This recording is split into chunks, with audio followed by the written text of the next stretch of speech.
My parents insisted I pay off my sister's mortgage. When I said no, they took me to court. They sued me for $500,000. My name is Chloe Anderson, and I'm 33 years old. For my entire life, I was the daughter who was always okay. I was the quiet one, the responsible one, the child my parents never had to lose sleep over. My older sister, Sophia, was the golden child. She was the sunbeam. She received the praise, the focus, and all the assistance. I was just expected to understand, so I built my own life. I learned to depend on myself.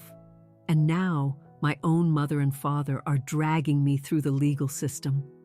They mailed me an invoice for my entire childhood. They are demanding I reimburse them for the food I ate, the clothes I wore, and the very act of raising me. And they're doing all this because, for the first time, I finally refused. When I speak about it, my voice remains steady. I'm not filled with rage, I'm just bone-tired. This was never really about the money. It was about a lifetime of being the useful one. The betrayal is so profound it feels like a physical weight. This is what happens when you finally stop being okay. Before we get into the details, please hit the like button on this video, subscribe to the channel, and leave a comment telling me where you're watching from around the globe. My sister Sophia was born for the spotlight. I was born for the wings. Growing up, our lives felt like two separate films. Sophia's was a bright, splashy comedy. She was the head cheerleader, the girl with the effortlessly perfect blonde hair, the homecoming queen. Boys adored her, and so did the teachers. If she ever got a B on her report card, my parents would say, "Oh, sweetie, don't you worry. You did your best." My film was a quiet, indie drama. I was on the debate team. I competed in the math Olympiad. I earned straight A's. When I'd bring my report card home, my father would glance at it, nod once, and say, "Good, keep it up," before signing it and handing it back. There was no celebration, no effusive praise. It was simply the expectation. I was Chloe. I was the responsible one. I vividly remember when Sophia turned 16. My parents bought her a brand new car, a gleaming blue sports coupe. She hadn't even passed her driving test yet, just had her learner's permit. My mom claimed it was to motivate her. We all gathered in the driveway as Sophia shrieked and cried and threw her arms around them. When I turned 16, I received a certificate of deposit for $150. My dad explained, "It's crucial to learn about financial instruments early." I told myself it didn't matter. I wasn't that interested in driving anyway. I preferred saving. I preferred being the smart one. I thought to myself, one day, they'll appreciate this. They'll see that I'm the one building something real. Sophia went off to a big state university to major in marketing. She joined a popular sorority and met her future husband, Mark. My parents covered every expense, her tuition, her sorority fees, her spring break vacations. I went to college too, but on a full academic scholarship. I deliberately chose a school in Denver, far from home. I wanted to be on my own 2 feet. I majored in finance and worked 2 part-time jobs to get by. I graduated with high honors. My parents attended my graduation ceremony. They sat near the back and left before it was even over, claiming Sophia had a bad cold and they needed to check on her. I told myself it was fine. I was an adult. I didn't need their applause. Sophia got married at 24. The wedding was an enormous, extravagant affair. My mother spent an entire year planning it, and they must have spent over $60,000. The designer dress, the cascading flowers, the massive cake. I was the maid of honor. I spent the entire day in a frantic blur, touching up Sophia's makeup when she cried happy tears, locating my uncle's misplaced car keys, and ensuring the caterers received their final payment. At the reception, my father gave a toast. He got choked up saying, "This is the proudest day of my life. My beautiful girl, Sophia, has found her happiness." The room erupted in applause. Sophia and Mark kissed. I stood to the side, holding her bouquet completely unseen. I was just part of the background scenery. By 27, Sophia had 2 sons. My parents were ecstatic to be grandparents. They were now Brenda and Robert, doting on the boys, their house a shrine of framed photos. Meanwhile, I was building my career. I landed a good job as an investment portfolio manager in Denver. I lived in a simple apartment. I was 33 and single. To my parents, my life was an unresolved issue. Sophia's life was a triumph. Every holiday followed the same script. We'd be seated around the dinner table, my nephews yelling and flinging food, Sophia looking exhausted. My mother would gaze at her with unadulterated adoration. Then, the conversation would inevitably pivot to me. "Chloe, honey," my mother would begin, her voice syrupy sweet. "Your apartment is nice, but isn't it a bit lonely?" I'd force a smile. "No, Mom. I enjoy my own space." "Don't you want children, Chloe?" My father would chime in, as if discussing a new vehicle purchase. "The clock is ticking. Sophia's boys would love to have cousins," my mother would add, passing the mashed potatoes. This was the part I dreaded. They would all stare at me, my parents, my sister, my extended family. I was the broken piece of the puzzle. I was the disappointment, the one without a husband, without kids. My career didn't count, my savings didn't count, my independence was a liability. In their eyes, my life was hollow. But they didn't see my responsibility as a success. They saw it as a resource. When my parents needed help with their taxes, they called me. When their car needed repairs and they needed a loan, they called me. When they needed someone to decipher their retirement statements, they called me. I was their financial planner, their mechanic, their bank. Sophia? She was the sunshine.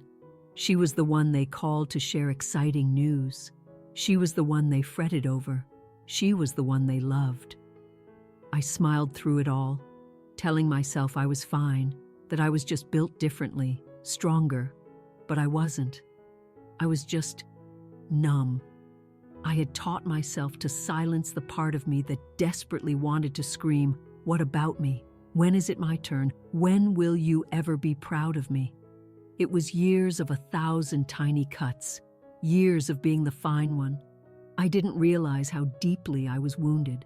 I didn't realize I was bleeding out. The perfect life Sophia had constructed was a fragile house of cards. A single phone call was all it took for it to collapse. It wasn't even my parents who broke the news. It was Sophia herself. She called me at 10 a.m. on a Tuesday. I was in the middle of a major client meeting. I saw her name flash on my screen and sighed, assuming she needed a few bucks for the kids' school trip. I stepped into the hallway to answer. "Hi, Sophia. I'm at work. What's going on?" Her voice wasn't right. It was a sound I had never heard from her before, a raw, guttural wail. "He's gone, Chloe. He's just gone." "What are you talking about? Who's gone?" "Mark. He left. He packed his bags and he's gone. He emptied our joint bank account. There's nothing. He's been cheating on me, Chloe, for years. He just left me and the boys." My heart didn't feel sadness. It felt frigid. A cold, hard stone dropped into the pit of my stomach. "Where are you?"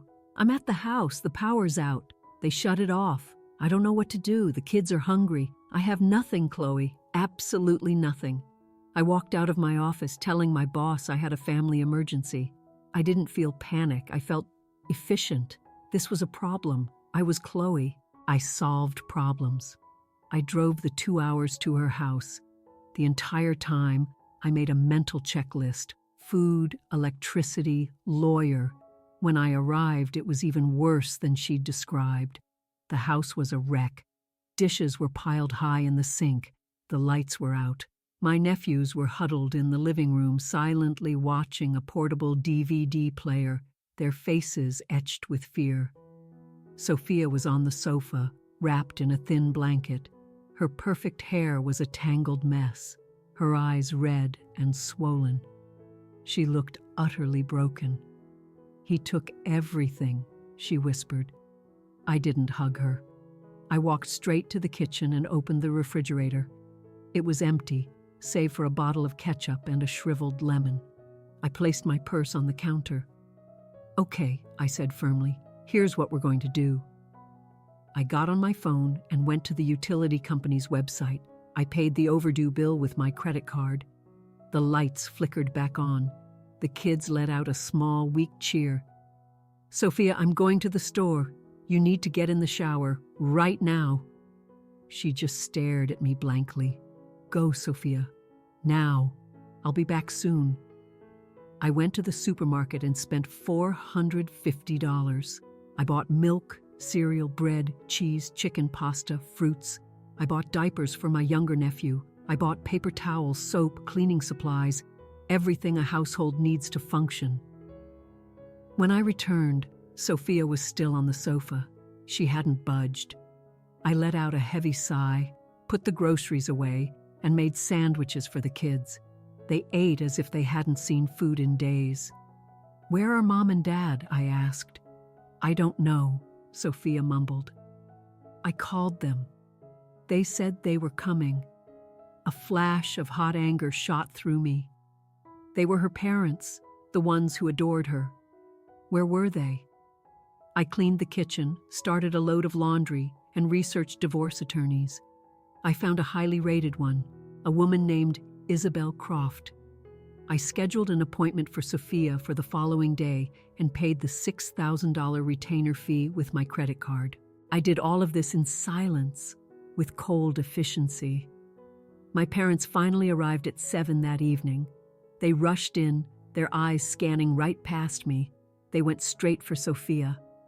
"Oh, my baby," my mother cried, enveloping Sophia in her arms.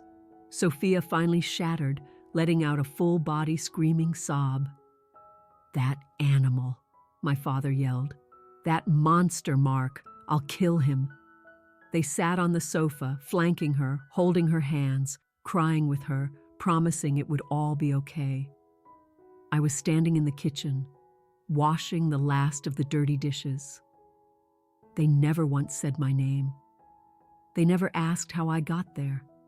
They never said, "Thank you, Chloe, for paying the power bill," or "Thank you, Chloe, for buying food for your nephews." I was invisible. I was just the help. The following months were a chaotic blur. Sophia's divorce was complicated. Mark had hidden assets and accrued significant debts. The bank eventually foreclosed on their house. Sophia and the boys needed a new place to live. My parents, of course, didn't have room for them. So I found Sophia an apartment, a small, clean 2-bedroom. I co-signed the lease, paid the security deposit, and covered the first 6 months of rent. I told myself it was a temporary measure.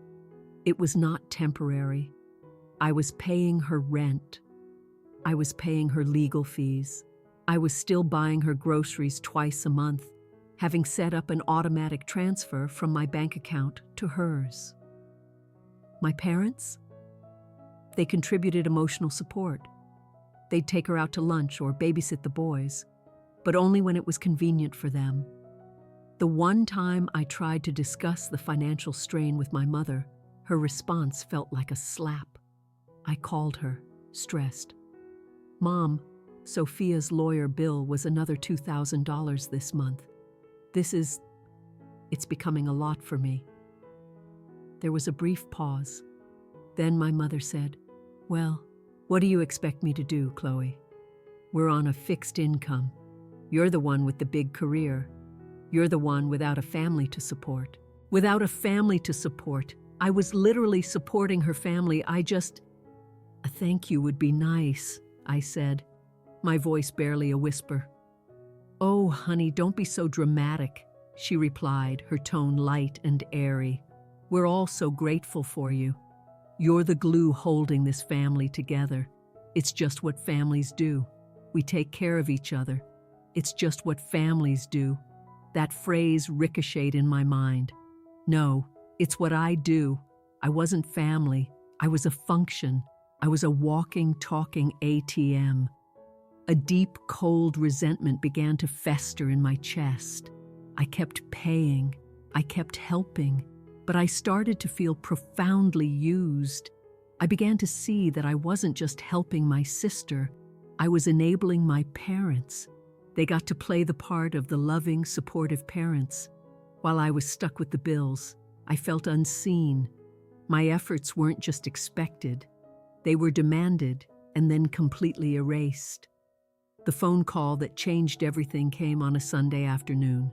It was my mother, her voice unusually bright, a sound I hadn't heard in months. "Chloe, sweetheart, we have the most wonderful news. Can you come over for dinner tonight? Just a little celebration." My stomach instantly tightened. Celebration? What's going on? We finally have good news. We've solved everything. Please, honey. 7 o'clock. Don't be late. She hung up before I could ask any more questions. A small, foolish flicker of hope ignited within me. Solved everything. Did that mean Mark was finally paying child support? Did it mean Sophia found a job? Did it mean they were going to pay me back? I felt a pang of guilt for even thinking it. But the thought was there. I had racked up over $25,000 in credit card debt in just 6 months. My own savings were dwindling. As I drove to my parents' house, I felt a nervous anticipation. I felt like maybe, just maybe, this was the moment they would finally see me. The moment they would finally say, "Chloe, you saved us." "Thank you." I walked in. Sophia was there, sitting on the sofa. For once, she wasn't crying. She was smiling a small, nervous smile. My father was pacing the living room, beaming. My mother came in from the kitchen holding a bottle of champagne. "She's here," my mother announced. "Chloe, sit down, sit down." I sat in the armchair, feeling the tension in the room. It felt like an ambush. "So," I said, trying to muster a smile, "what's the good news?" My father stopped his pacing and stood in front of the fireplace, as if preparing for a major announcement. "Well, Chloe, your mother and I, we did it. We found the perfect solution for Sophia and the boys." My mother sat down, her eyes gleaming. "It's a house, honey. A beautiful little house just outside the city. It has a big yard for the boys to play in." Sophia stared at her hands. "It's perfect, Chloe. It really is." I was confused. "A house? How? I mean, her credit is shot. She has no income. We can't even afford. That's the best part," my father boomed. He picked up a folder from the coffee table and slid it across to me. My hands felt cold as I opened it. It wasn't a real estate listing. It was a mortgage contract. My parents' names were on it. They had bought a house, a $500,000 house. You bought her a house?" I whispered, the room starting to spin. "We put down the down payment," my mother said quickly. "We cashed in some of our retirement funds. It's that important, Chloe, for the boys." "But the payments," I said, my voice trembling. "Mom, the monthly payment on this it's over $3,000. How is Sophia supposed to pay that? She doesn't have a job." My father looked at me, his smile vanishing, his face growing serious. "She's not, Chloe." My mother leaned forward, placing a warm hand on my knee. "You are, honey." The air was sucked out of my lungs. I couldn't breathe. I just stared at her. "What?" "You'll take over the payments," my father stated, his voice flat and factual, as if he were discussing the weather. "You can afford it. We looked up your salary range online. You make more than enough. Sophia can't. It's simple." I looked from my father's hardened face to my mother's pleading one, to my sister's guilty expression. She refused to meet my gaze, staring intently at the carpet. They had planned this. They had bought a house with the explicit understanding that I would foot the bill. The good news wasn't for the family. It was a solution for them, and I was the solution. My voice came out thin and cold, unrecognizable as my own. You bought your favorite daughter a house, and you're ordering me to pay for it. My mother recoiled. Don't say it like that, Chloe. It's not like that. It's for the family. You have all this extra income. You don't have kids. You don't have a husband. What else are you going to spend it on? What else are you going to spend it on? My life, my future, my own home. No, I said. My father's face darkened. What did you just say? Number. I stood up, my legs shaking, my hands trembling not with fear, but with a lifetime of suppressed rage. You bought her a house, I said, my voice gaining strength. You bought it, you pay for it. Chloe, my mother gasped, standing up. How can you be so selfish? We are your family. Family? I laughed, a bitter, ugly sound. Where was this family when I was paying her rent for 6 months? Where was this family when I paid her $6,000 lawyer bill? Where was this family when I bought her groceries because her children were starving? You don't want a family, Mom. You want a bank, and you want me to be it. Sophia finally looked up, her eyes swimming with tears. Chloe, please, think of my boys. You think of your boys, Sophia, I snapped. Get a job. Stop letting them treat me like this. That is enough, my father bellowed, his face turning beet red. My mother grabbed my arm, her grip surprisingly tight. We raised you, honey, she whispered, her voice suddenly cloying and filled with manufactured guilt. We paid for your college. We supported you. We gave you everything. Isn't it time you finally gave something back? That was the final straw, the final cut. Gave back, I said, pulling my arm away. I have been giving my entire life. I gave you my good grades. I gave you my flawless behavior. I gave you my silence. I gave you my paychecks. And for what? So you could funnel it all to her? I looked at the three of them, the unholy trinity, the golden child and her two devoted worshippers. No, Mom, I'm not your retirement plan, and I am not Sophia's bank. I picked up my purse. Chloe, if you walk out that door, you are no longer our daughter, my father said, his voice low and menacing. I stopped. I looked at him, searching his eyes for any flicker of a father's love. I found nothing, just a bully. You're right, I said. I'm not. I walked out the front door. I didn't slam it. I closed it softly. I got into my car and sat there for a full minute in the quiet darkness. I didn't cry. My hands were steady on the steering wheel. The trembling had stopped. I felt hollow. But I also felt incredibly light. I drove home. I didn't break down. I didn't cry. I had no voice left. For 3 days, there was nothing but silence. I went to work, came home, and checked my phone obsessively. No calls, no texts. A foolish, hopeful part of me thought maybe they had understood. Maybe they felt ashamed. Maybe they were trying to figure out how to apologize. I was so naive. The first call came on Thursday. It was my Aunt Carol, my mother's sister. I always liked Aunt Carol. She never forgot my birthday. Chloe, dear, she said, her voice gravelly with concern. I just spoke with your mother. My heart is simply broken. A wave of relief washed over me. I know, Aunt Carol, I said. It's awful. I can't believe they asked me to do that. There was a long pause. Asked you to do what? Chloe, your mother is destroyed. She told me what you did. My blood ran cold. What? What did she say I did? That you refused to help your sister, that your mother and father found a lovely, affordable little home for Sophia and the boys.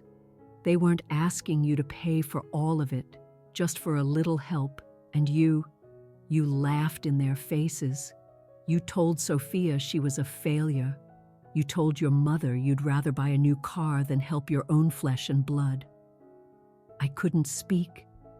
My mouth hung open, but no sound came out. Chloe, Aunt Carol continued, I know you've had a different path. I know you're very focused on your career. But that girl is your sister. She has children. You have a small apartment. You'll never understand until you become a mother. How can you be so heartless? That's not what happened, I stammered. Aunt Carol, they bought a $500,000 house and told me to pay the mortgage. They didn't ask for help. They demanded it. Aunt Carol sighed, a sound heavy with disappointment. Oh, Chloe, don't exaggerate. Your mother said it was a very reasonable amount. You're just being selfish. You should call your mother and apologize. She hung up. I stared at my phone. It buzzed again. My cousin Jessica, I answered. I can't believe you, Jessica spat, skipping any greeting. I always knew you were selfish. Always. Sophia is struggling, and you, with your big fancy job, just hoard all your money. You're despicable. Jessica, you don't know the whole story. I know enough. I know you abandoned your family. Don't ever call me again. Click. It went on like that all day. My phone buzzed relentlessly. A text from my Uncle Mark. Your father is so disappointed. He said you were always the smart one, but this is just cruel. An email from a family friend. Brenda is beside herself. I hope you find it in your heart to do the right thing. They had twisted the narrative, painting me as a cold, selfish, wealthy monster who was hoarding my money while my poor sister and her children suffered. They conveniently omitted that I had been bankrolling Sophia for 6 months. They failed to mention they bought the house without even consulting me. They certainly didn't tell anyone they had demanded I pay the full $3,000 plus monthly mortgage. Number. In their version, they were the heroes, sacrificing their retirement for their daughter. Sophia was the helpless victim, and I was the villain. It was a calculated smear campaign. They were systematically isolating me, turning everyone I knew against me, all to punish me and break me down. They believed that if they applied enough pressure, I would crack and come crawling back, checkbook open, begging for their forgiveness. That night, my phone buzzed. It was my father. I stared at his name, Dad, and let it go to voicemail. A minute later, a text appeared.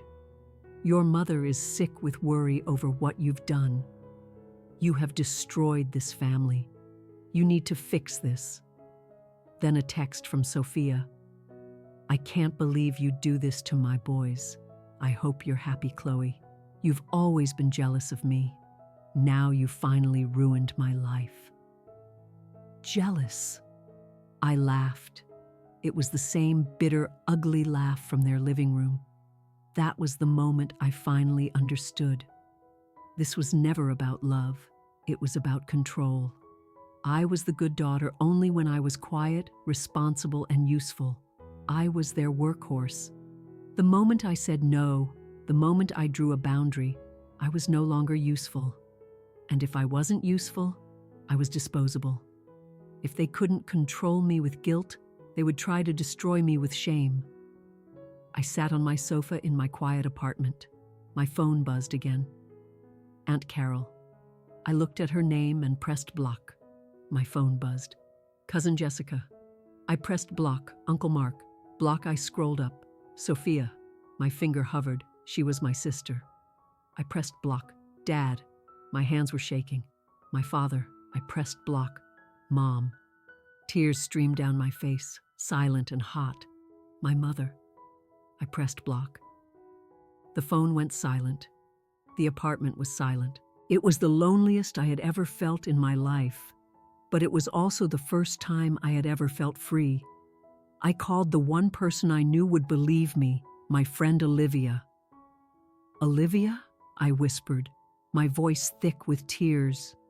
Chloe, what's wrong? You sound terrible. They're telling everyone I'm a monster, my whole family.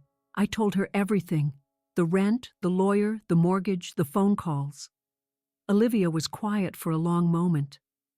Wow, she finally said. They're not a family, Chloe. They're a cult. I know, I cried. You're not a monster, Olivia said, her voice firm. You're just done. You're finally done. She was right. I was done. I thought that was it. I thought that was the worst they could do, and that they would finally leave me alone. 2 months later, the official-looking envelope arrived. I assumed it was junk mail until I saw the return address. A law firm. Anderson versus Anderson. I opened it. My hands didn't even shake this time. They were perfectly still. They were suing me. My own parents were suing me for $500,000. For 2 months, my life had been quiet. It was the loudest quiet I had ever known.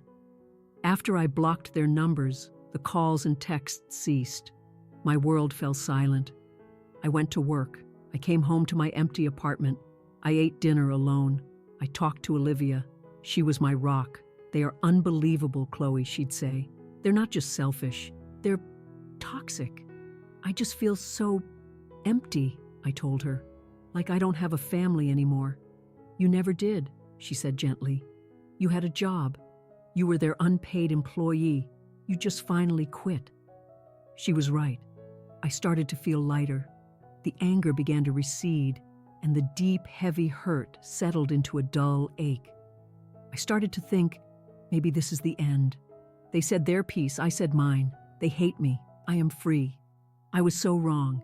It wasn't the end. It was the middle. It was a Thursday when I came home from work, tired, thinking about dinner. I checked my mailbox in the lobby. Junk mail, a utility bill, an alumni magazine, and one other envelope. It was thick, heavy, and made of cream-colored, official-looking paper. The return address was from a law firm I didn't recognize, Downs, Miller, Finch.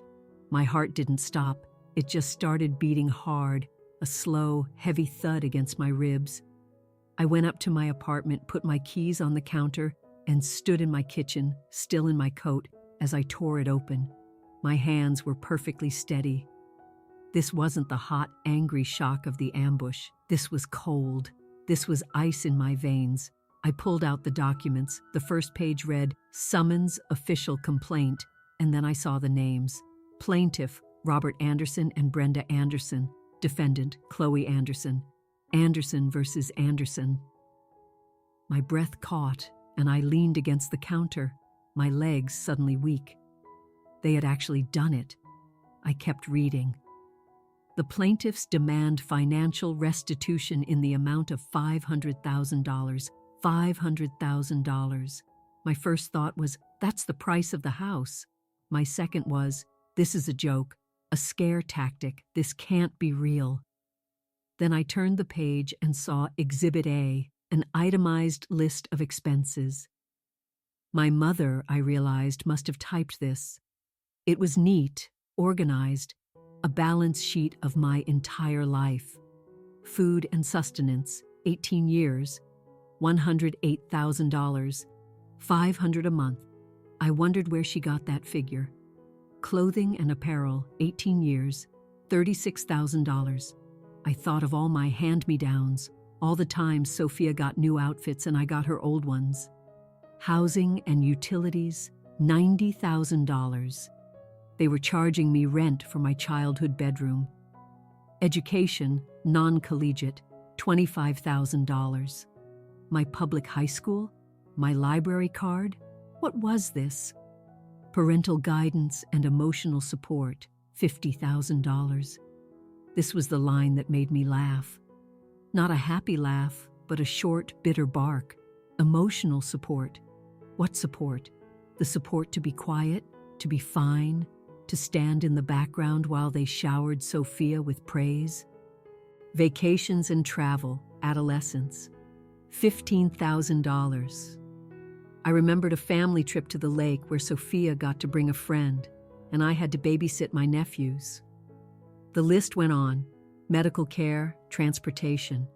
It all added up, but not to $500,000. It came to $324,000. I was confused. I flipped to the last page, and there it was. The last line item: financial assistance required for completion of Anderson family property mortgage, $176,000. I stared at it. The math didn't make sense. Then I understood. The $324,000 for my upbringing was the punishment. The bill. The other $176,000 was the remaining balance they needed. No, wait. I reread the claim. The total was $500,000. The house was $500,000. The list, the food, the clothes, the emotional guidance, that was just their justification, their legal argument. They weren't billing me for my childhood so they could get that money back.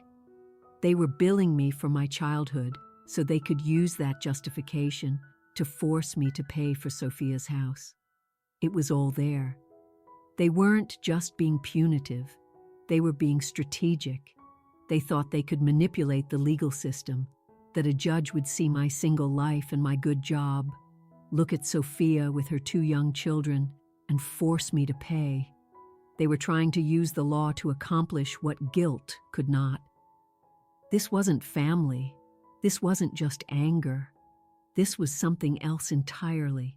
It was cold, calculated, the act of an enemy who knew all my vulnerabilities, an enemy who had my mother's face. I put the papers down. I didn't cry. I was past crying. The numbness was gone, replaced by something new, a cold, hard, clean resolve. I thought, you want to do this? You want to bring lawyers into it? Okay. I sat on my sofa, took out my phone, and called Olivia. Olivia, can you come over? My voice was steady. What's wrong? They're suing me, I said. My parents. They're suing me for $500,000. There was a long silence on her end. I'll bring wine, she said. While I waited, I opened my laptop. I didn't search for my parents or Sophia. I searched for Best Family Law Attorney Denver. One name kept appearing: Isabel Croft, the same lawyer I had hired for Sophia. The irony was bitter, but I knew she was a shark. Sophia had fired her, complaining she was too mean and not supportive enough. I thought, good, that's exactly what I need. The office was closed, so I found her email address and wrote a simple message. Subject: Anderson versus Anderson. Request for representation. Ms. Croft, my name is Chloe Anderson. You briefly represented my sister Sophia Anderson in her divorce. Now my parents are suing me. I have attached the summons. I need to hire you. I can pay your full retainer. I am available to meet as soon as possible. Chloe, I hit send. 5 minutes later, my phone buzzed with an email from Isabel Croft. Miss Anderson, I remember your family. This is something. Be at my office tomorrow, 9 a.m. Isabel's office was on the 34th floor, all glass and white marble. It felt cold, clean, and final. She looked exactly as I remembered: sharp black suit, hair pulled back tightly. She didn't smile or offer coffee. Chloe, she said. A statement, not a question. Sit. I sat. I read the summons, she said, tapping the papers on her desk. This is bold. Is it real? I asked. Can they do this? Can they bill me for raising me? Isabel leaned back. No, she said flatly. They cannot. Parents have a legal obligation to care for their children. It's not a business transaction. They cannot retroactively bill you for your childhood. That part is, to use the legal term, frivolous. It's garbage. It will be dismissed. A wave of relief washed over me. But, she said, and my stomach clenched again. She tapped the last page. The part about the mortgage. This isn't about your childhood, Chloe. That's the emotional smokescreen. This is the entire case, right here. What do you mean? They aren't stupid, Isabel said. Well, they are, but their lawyer isn't. They aren't trying to win on the emotional guidance bill.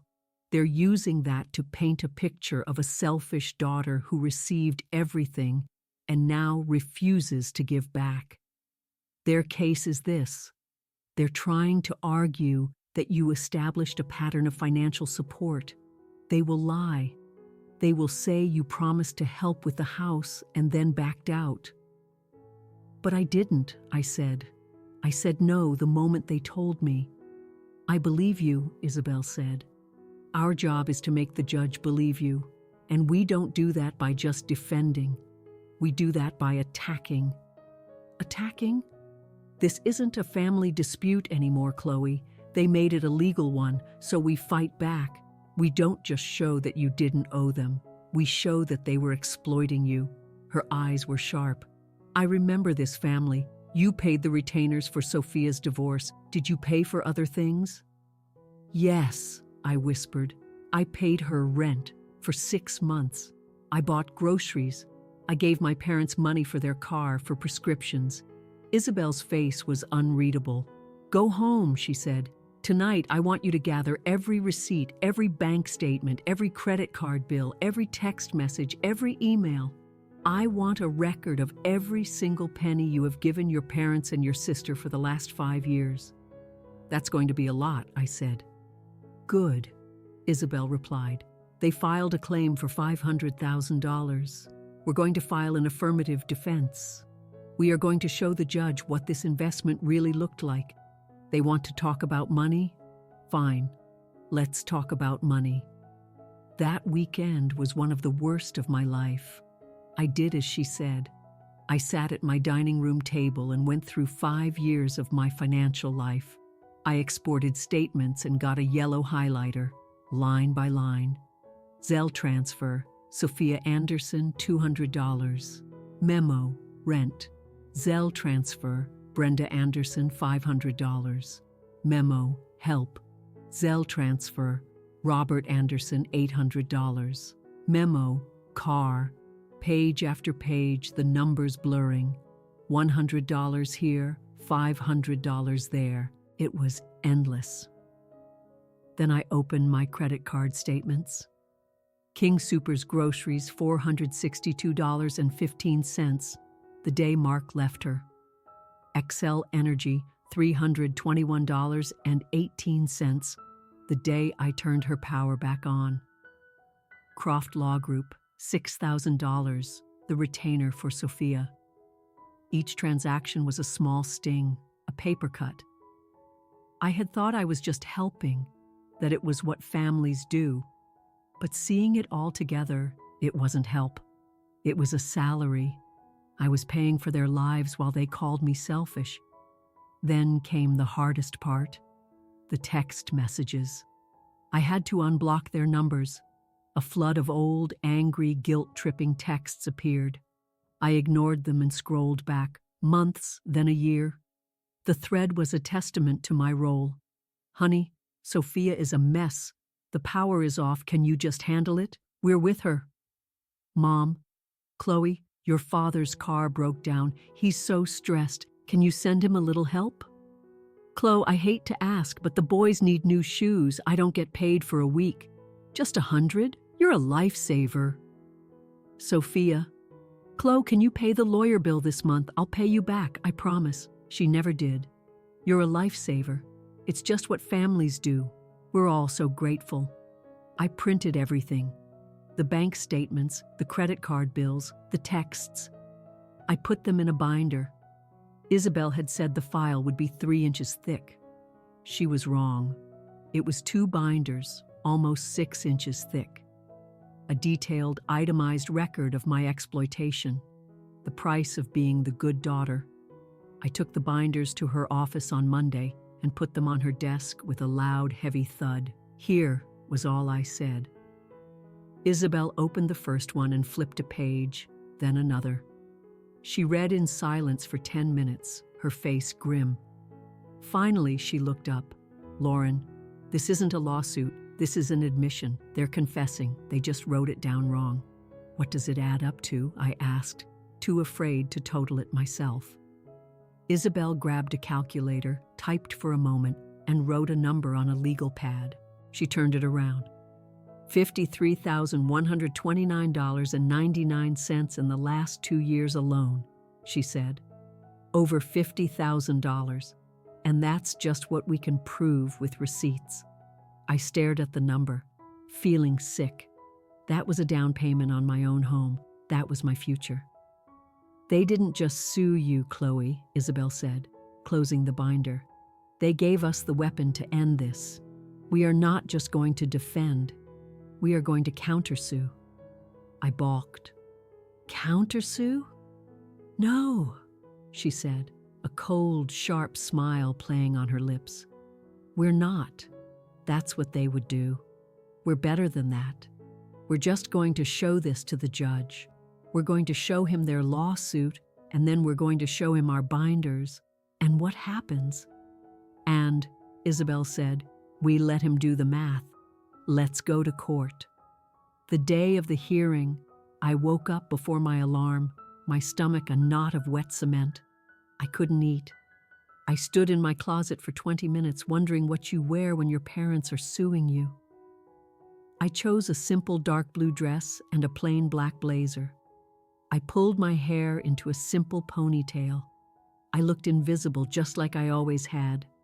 I met Isabel at the courthouse. The building was old and gray, smelling of floor polish and decay. "Are you ready?" she asked. "No," I said. "Good," she replied. "You're honest. Just let me do the talking. Don't look at them. Look at the judge." We walked into the small, heavy-aired hearing room, and they were already there. My father, Robert, in a suit that was too tight, his face red and confident. My mother, Brenda, looking smaller and older than I remembered, wearing a gray sweater and staring at her hands. And between them, Sophia. She looked like a ghost, her hair stringy, her eyes empty, a perfect, broken portrait of victimhood. I sat down next to Isabel, feeling my father's hateful gaze on me like a physical heat. I did as Isabel said and stared straight ahead. "All rise." The judge, a tired-looking man named Robert Haynes, entered. He opened the file. "Anderson versus Anderson," he said, his voice bored. "This is a family matter. Plaintiffs, you may begin. My parents' lawyer was a showman. He boomed about the sacred bond of family, parental investment, and a life of sacrifice." He pointed at me. "They invested their lives in her.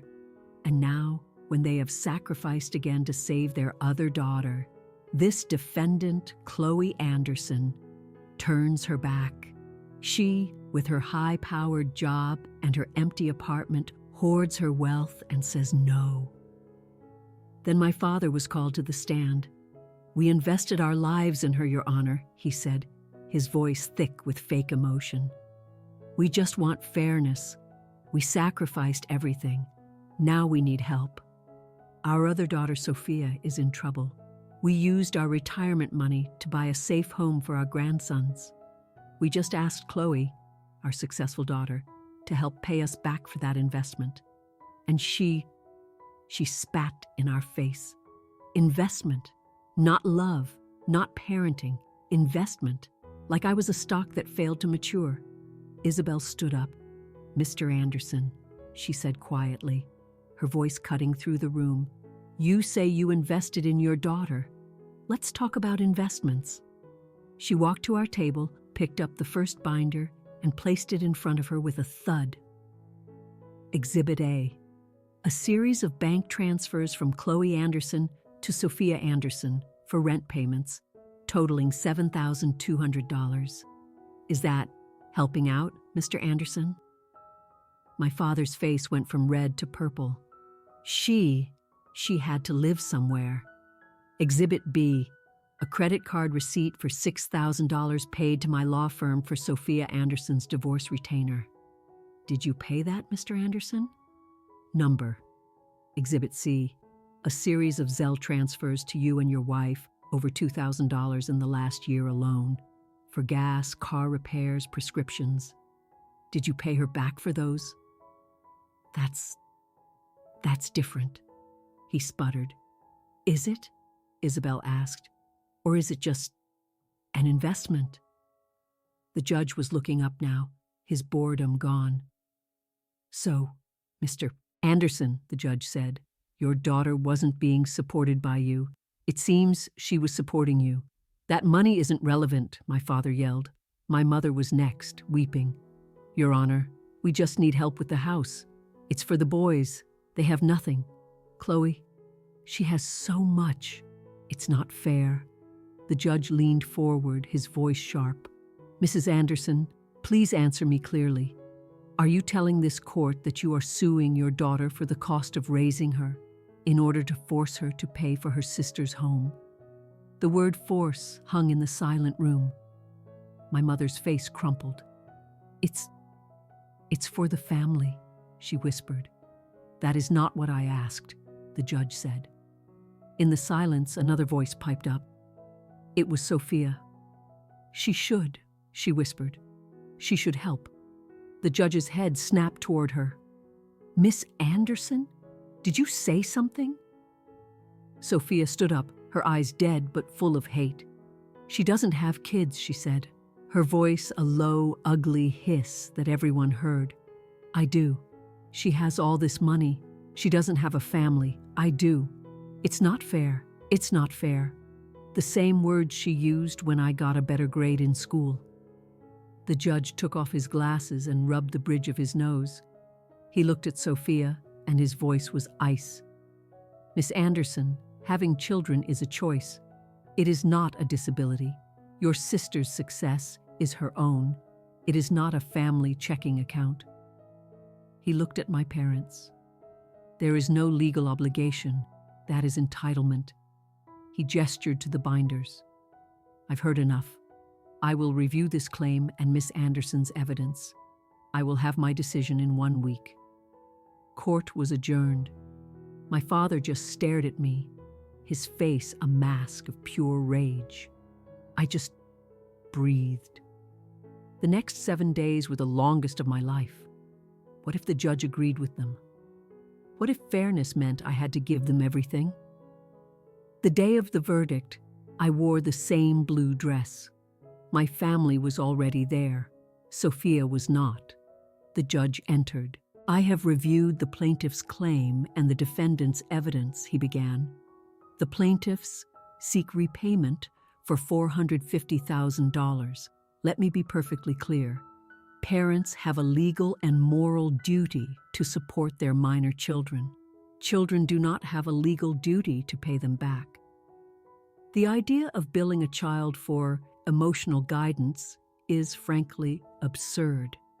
It is a perversion of the parental relationship.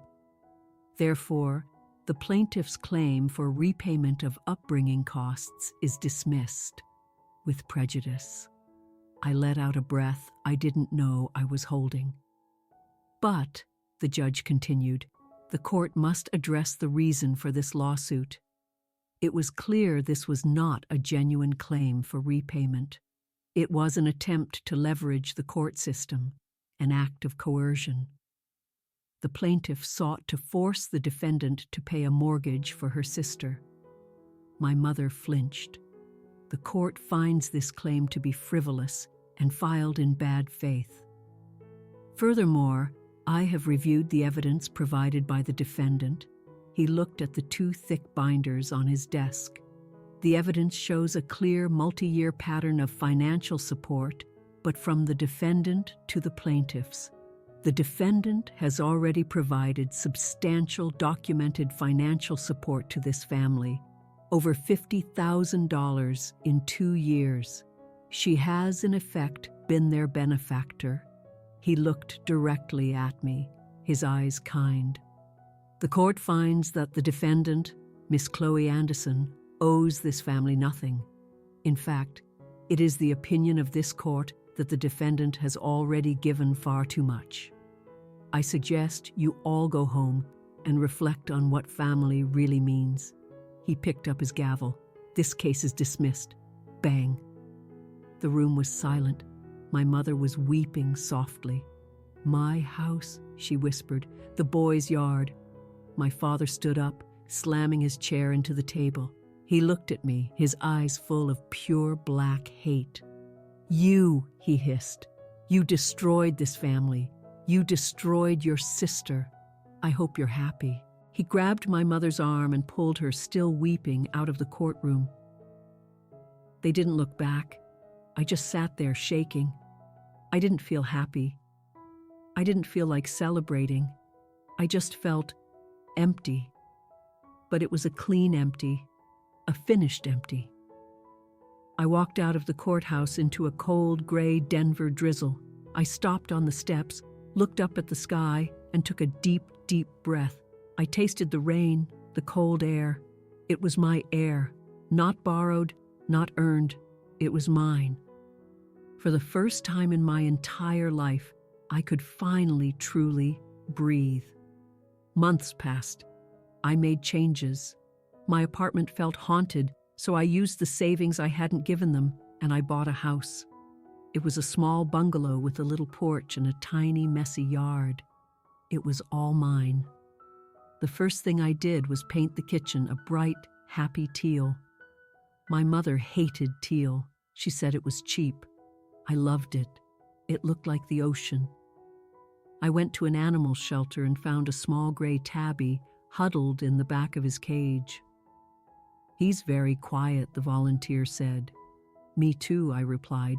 I named him Ash. I was building a life, a quiet, small, teal-colored life. I didn't hear from my family. They were gone. Then, one Sunday, the phone rang. It was an unknown number. "Chloe, dear, it's Grandma Eleanor, my mother's mother. We heard you moved, sweetheart," she said warmly. "Your Grandpa Sam baked a pie, an apple, your favorite. Can we have the address?" An hour later, their old car pulled up. My grandfather held a pie. My grandmother held a potted plant. "Oh, Chloe," she said, putting her hand on my cheek. "You look good." We sat at my small kitchen table and ate the warm pie. "Lauren," my grandfather finally said, "we're sorry. About your mother, about Robert." "You knew?" I asked. "We knew what they were saying," my grandmother said firmly. "We also know our daughter, and we know you. We always have. You were always the strong one, Chloe, the one who held everything together. We were just so proud of you in that courtroom." The tears I hadn't cried all came at once. I cried because I was finally seen. My grandparents visit every Sunday. They are my family. I hear rumors. Megan, my friend, tells me gently. My parents had to sell their house. The legal fees and the down payment for Sophia's house ruined them. They live in a small apartment. Sophia got a part-time job as a receptionist. They still tell people I abandoned them. I feel a small, dull ache for them, but not guilt. The people who matter know the truth. One morning, I was drinking coffee when an email popped up from a new address. The name was Brenda Anderson. My heart didn't even beat faster, it just felt tired. I opened it. "Chloe, I know we haven't talked. Your father is still very upset. We are in a small apartment now. It is very hard. Since you have a whole house with extra space, we think it would be best if Sophia and the boys move in with you. It is the right thing to do. It would show you are finally ready to be part of the family again." I read the clumsy, pathetic manipulation. The old Chloe would have felt a rush of guilt. The new Chloe, me. I just smiled, a faint, small smile. I hit reply and typed one word. "No." I looked at it. So small, so powerful. I added one more line, "and please don't contact me again." I pressed send. Then I clicked her email address and pressed block.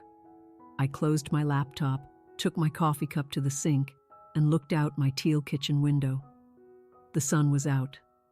I had bought 3 small tomato plants, and they were covered in tiny green tomatoes, glistening in the light. I touched the cool glass of the window. "Peace," I said softly to the empty room, "isn't given, it's earned." And I washed my cup.